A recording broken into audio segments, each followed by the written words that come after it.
Okay guys,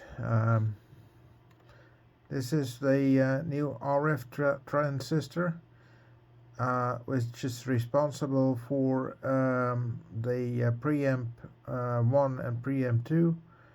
I just replaced it. The code on the transistor is R25, and it was an easy fix. I also replaced the memory battery because that was empty as well. So now let's see what happens.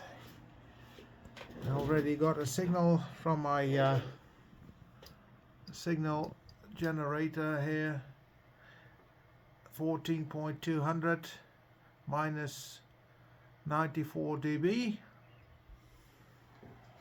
and this is the result.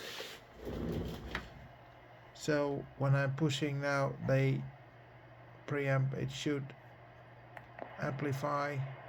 This is without, this is amp 1, and this is amp 2. So it's working again. Hooray! Once again, without preamp, with preamp 1, and with preamp 2. So ready. We're gonna close the housing, and then we can play around with the rig again. Thank you for watching. This is Papa Alpha 3 Victor Oscar Sierra.